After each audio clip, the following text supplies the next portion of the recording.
People think there's one reality, but there's loads of them all snaking off like roots, and what we do on one path affects what happens on other paths. Time is a construct. People think you can't go back and change things, but you can. That's what flashbacks are. They're invitations to go back and make different choices. When you make a decision, you think it's you doing it, but it's not. It's the spirit out there that's connected to our world that decides what we do, and we just have to go along for the ride. Mirrors let you move through time. The government monitors people. They pay people to pretend to be your relatives, and they put drugs in your food, and they film you. There's messages in every game, like Pac-Man. Do you know what PAC stands for? PAC, Program and Control. He's Program and Control Man. The whole thing's a metaphor. He thinks he's got free will, but really he's trapped in a maze, in a system. All he can do is consume. He's pursued by demons that are probably just in his own head. And even if he does manage to escape by slipping out one side of the maze, what happens? He comes right back in the other side. People think it's a happy game. It's not a happy game. It's a fucking nightmare world. And the worst thing is, it's real and we live in it. It's all code. If you listen closely, you can hear the numbers. There's a cosmic flowchart that dictates where you can and where you can't go. I've given you the knowledge. I've set you free. Do you understand?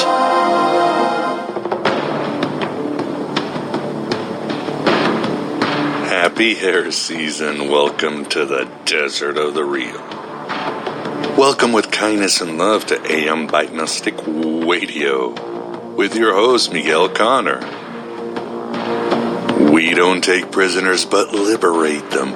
We are not the final authority on anything, but hope to be an endless possibility for everything. Especially you finding the mystery that works for you and only you. We're running with those searching for the truth and avoiding those who have found it. We're the ones eternally walking away from Omelas because we've had it. And yes, we're writing our own gospels and living our own myths. What else would we do? Unless we always want to be in the wrong story at the wrong time. Trapped by soul-killing fate because of the ghost writing of hating angels. What do you think, Melisandre? There's only one hell, Princess. The one we live in now. Yes, what else would we do? And how do we write our own gospel? Well. In this episode, on this June, the year of our demiurge 2019, we continue to find out, as our astral guest is actually a living case study. He wrote his own gospel like the ancient Gnostics. He literally took the Gnostic template and plunged into the labyrinths of his unconscious, and then tapped into the collective unconscious for primordial symbols, archetypal energies, and contraband mythologies. At the same time, opening his noetic channels to the revelations of higher demonic forces. He found the story of Christ and Sophia that calibrated with internal magic that could break fate. Reveal his inner heavens and how to best express them to a dying world and a universe so desperate for some meaning from the darkness of mere being. You see, I keep thinking that what we need is a new language. A language of the heart. Some kind of language between people that is a new kind of poetry. That's the poetry of the dancing bee that tells us where the honey is. And I think that in order to create that language, you're going to have to learn how you can go through a looking glass into another kind of perception where you have that sense of being united to all things, and suddenly you understand everything. You'll get the blow-by-blow, the process itself, for you deserve apotheosis. And you'll also get many insights into that spiritual tech known as Gnosis. As Carl Jung said, But if you have nothing at all to create, then perhaps you create yourself. If I'm not me, who the hell am I? Our guest is Rui Denish, also known as Armon Rig, in his popular YouTube channel that covers Gnostic and other underground themes from a mystico-philosophical perspective. Rui is a poet and artist and a countryman. Again, he'll be talking on how he wrote his own gospel, entitled The Gospel of the Living. And you can find it right now at, yes, the God Above God Dad Cam, or in our show notes. Furthermore, we'll be talking Gnosticism in general, ancient and modern. So buckle your seatbelts of Satori and lock up your daughters of Orthodoxy. The Black Iron Prison is about to get much less rusty. Yes, these are bruises from fighting. Yes, I'm comfortable with that. I am enlightened. As I've said before, and mentioned in our interview with Rui, one of the central tenets of Gnosticism that highlights the importance of writing your own gospel is this quote from the Gospel of Thomas, saying number 70. It goes, Jesus said, "If you bring forth what is within you, what you bring forth will save you. If you do not bring forth what is within you, what you do not bring forth will destroy you." And there is one translation that actually says, when you have something left to share among you, what you possess will save you. But if you cannot share among you, that which you have not among you will kill you. They need some kind of hero. Then be a hero. Oh, no. You don't understand. I'm not even supposed to be here. That's right. You came a long way to find something that isn't out here. Don't you see? It's not about you. It's about them. And it will kill you in so many ways. And it doesn't have to be this way. Don't let cosmic and earthly tyrants win. Please don't. There is so much beauty and potential inside of you. So much wonder you need to share with the world. And you never know. Like Dick or Ra or Shelley, your own gospel might bleed into your own material reality. For better or for worse, but always for liberation. What unites people? Armies? Gold? Flags? Stories? There's nothing in the world more powerful than a good story. Nothing can stop it. And let's face it, you can tell people to be nice, and no one will listen. You clothe being nice in myth, symbol, and allegory, and you'll transform the heart of others as you awaken your own fiery heart. It's just the way the human mind is wired. And I would follow Oscar Wilde's advice when he said, if you want to tell people the truth, you'd better make them laugh or they'll kill you.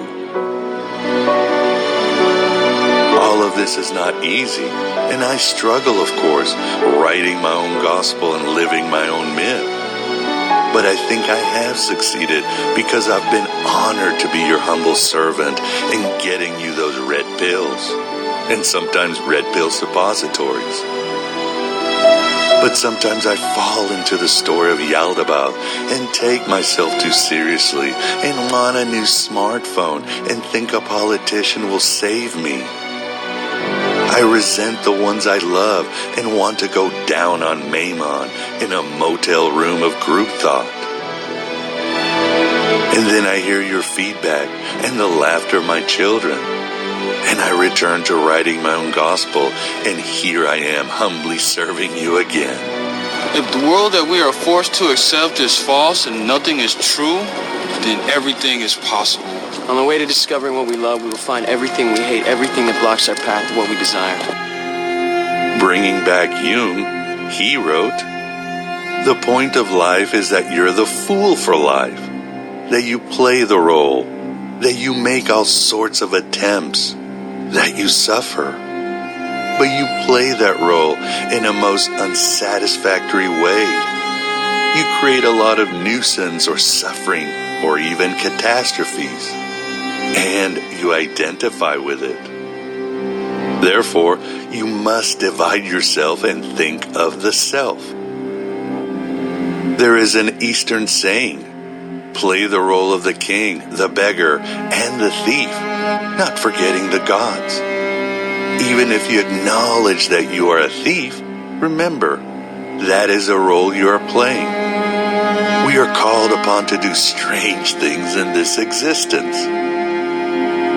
Or even if you are a king, you must reserve a sphere of freedom, something beyond, where you are detached, where you disagree. You are as little king as the actor at Obermargau is Christ. The gods, of course, are appearances of the self, but in Eastern philosophy, Atman or Brahman is the self, the very breath of all the gods. As Hemingway said, there is nothing noble in being superior to your fellow man. True nobility is being superior to your former self. Let us end with a poem by Caitlin Johnstone, which relates to all of this. You have got to be out of your mind. You've got to be crazy enough to slap aside the hand that is offering you the Kool-Aid. You've got to be mad enough to call it a spade when everyone else is calling it a sunflower. You've got to be nutty enough to see a new world around the corner while everyone else says it's impossible. You've got to be off your rocker and skanking to 90s ska punk while everyone else is quite certain they're hearing a Calliope waltz. The earth is kept from spinning off its axis by unblinkered madmen, by lucid lunatics, by cleared-eyed crazies. The only thing keeping the world from plunging into total insanity are those few who are insane enough to doubt its sanity. Those few who cringe at the tinny bloviations of the official newsman and strain to hear the whispers underneath the cacophony. Those few who close their ears to the blaring screens and open their foreheads to the great big sky. Those few who are loony enough to see dust and ashes on the faces of billboards and paradise between the gaps in the noise. You've got to be absolutely moonstruck to keep yelling at the bastards when the world insists you pretend you don't see them. To keep forging toward the light when everyone is screaming that it is darkness. To keep building heaven on earth while the world hides your bricks and buries your tools. Thank you, berserk bulwarks. Thank you, savage saints, for daring to hallucinate when the world says regurgitate. For daring to howl when the world says march. For daring to dream when the world says die. You are the madmen who will lead us out of this madhouse. You are the homeless wanderers who will lead us home.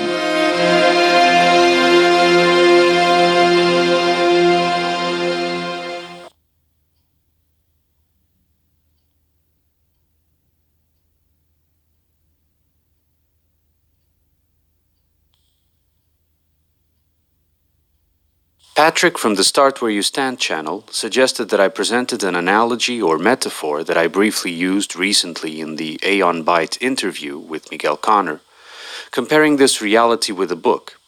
I, of course, succeeded to presenting this here. What he didn't know at the time was that his request synchronistically merged with something from my past that had, just a few days before, re-emerged in my mind during a lunchtime walk. I was amazed at the resulting message of such memory, offering a whole new insight into a work put together about 10 years ago that I had discarded since. I'll get back to this point. Before, I'll need to actually present the book metaphor, so here goes. Imagine this reality as a book. Like any storybook, it contains the whole setting, the places, the characters, the story, the scenes. Yet the story is only playing out in time when the book is being read. If it is sitting on a shelf somewhere, although it is already containing the whole story from beginning to end, it is not experienced. If we understand that time only exists within the stories that are being read and played out, then we realize that when no book is being read or written, there is no time. So the book and ourselves are in timelessness. It is when we pick up the book, open it, and read it, that time, that is, the time of the story it contains, starts counting and moving. Now, each of us are reading our own individual scripts, let's say, our own individual parts in that story. But the story is put together and made up of the conjunction of all our parts, plus the nowadays called NPCs, that is, characters with no reader behind them that are gap fillers in the junction of the scripts. That is, they are triggered to move the story in a certain direction, as a program. Astrology, true astrology I mean, not the vague platitudes of newspaper side columns, is the science that attempts to read these scripts, both before they are played out, that is, the future of a given script part, and after they occur, that is, the past. Now, this is extremely deterministic. I agree it is. And it is so because of the coded nature of reality. A story, to be successful, must follow rules. It has to make sense. In the same manner, then, the story moving in reality, both collectively and our individual parts, whose characters are our egos, is an attempt at a predetermined cause and effect control. This is similar to what I had previously defined as lower script in the scripts and purpose contemplation. However, we are not only the readers of our parts, in turn imagining our characters into the story, but we are also watching ourselves read our parts and imagining our characters in the story. So as can be seen here, each of us, while in reality, is a threefold entity. The Son, character or ego, the Holy Ghost, the reader and consequently imaginer of the part being read, and the Father, our true selves watching ourselves outside of time, reading and imagining our parts. Therefore, we have three levels of interaction with reality. A lower one by the ego, determined by the rules of the reality and of the part. A middle one by the soul, that is, reading the part into existing from a higher vantage point. And a higher one by the spirit, that is, watching itself read and imagine. Now let me state straight away that the spirit is the savior, which is no secret, vowing to save the soul, which is the fallen god or goddess, depending on your mythological preference, from the prison of a lower existence as a son, that is, an animal, mechanistic, burdened, hellish existence. When we understand then that a perspective of ourselves already knows the whole story, because it